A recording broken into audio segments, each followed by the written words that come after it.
Dad, why do you remove our blue Christmas lights every year? Just because, honey. The house doesn't look right outside or inside without the blue lights. Honey, you wouldn't even notice that there weren't any blue lights if you didn't see me removing them. That's not true.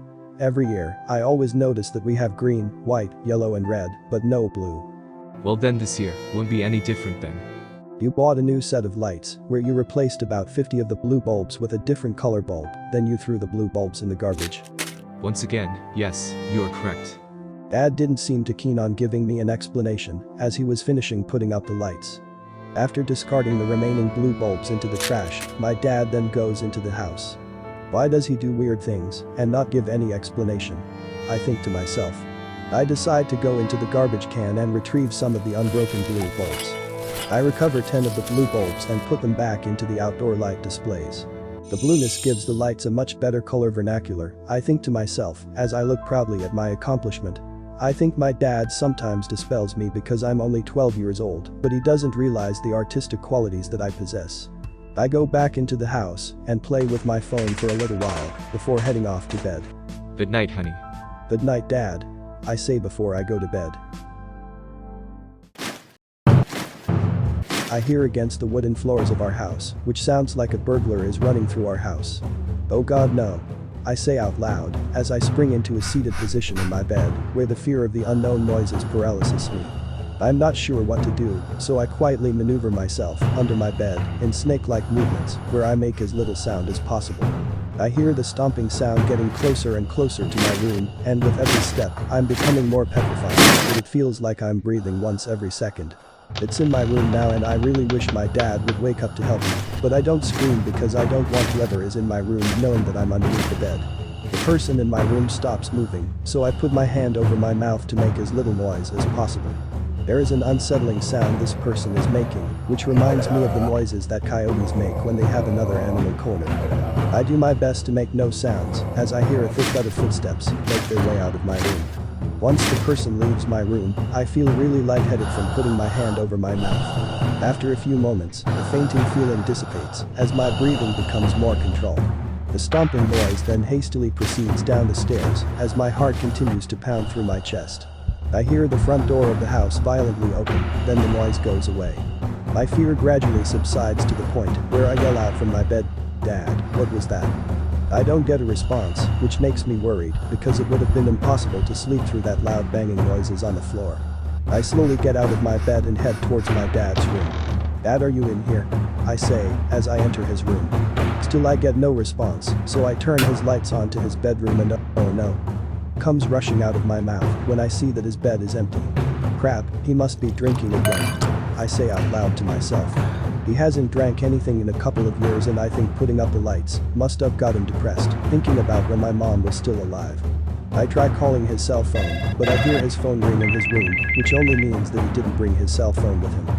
I run downstairs to see if I can see him outside, but he's long gone. I wait downstairs to see if he comes back home. After a few hours, he doesn't return, so I pass out on the couch. At 5:30 a.m., I am awoken by police lights flashing outside of my house. I look out the window and I see that it's Officer Kirk, who is my friend Samantha's father from school.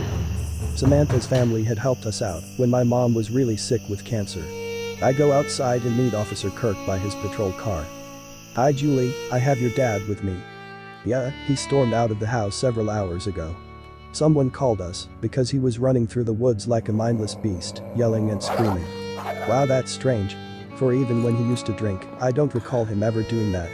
After we subdued him, we did a drug and alcohol test on him, which determined that he had no drugs or alcohol in his system. That's really odd. I'm not sure why he was behaving like that. He was given a sedative, so he should be fine once he wakes up." Officer Kirk almost has to carry my father to the couch, which I'm really grateful for him doing, instead of sending him to jail or a psychiatric hospital. The thoughts of being alone and going into foster care are even scarier than my father's behaviors.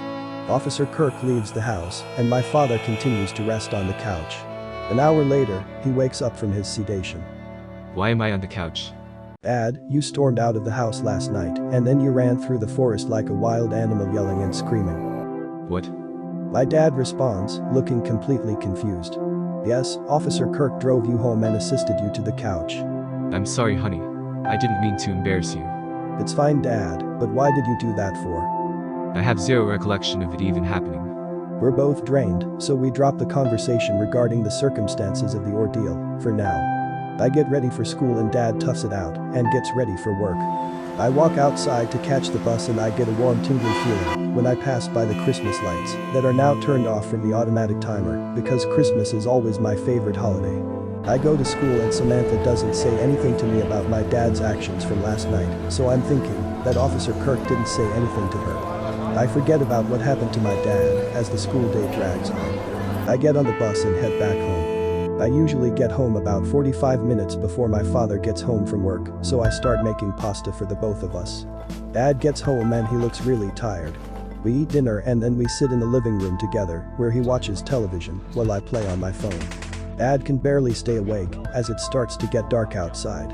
Oh cool, the Christmas lights came on, I say, as I see the pretty colors piercing through the white window shades.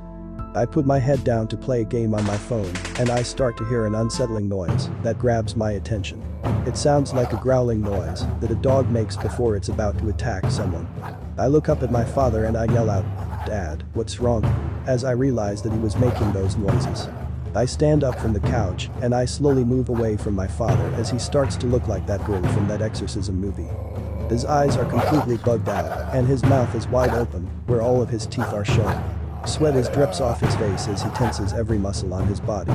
His rage only deepens and gets worse, where I'm not sure if I should stay still, run out of the house, or run upstairs. I decide to stay completely still, so I don't rattle my father.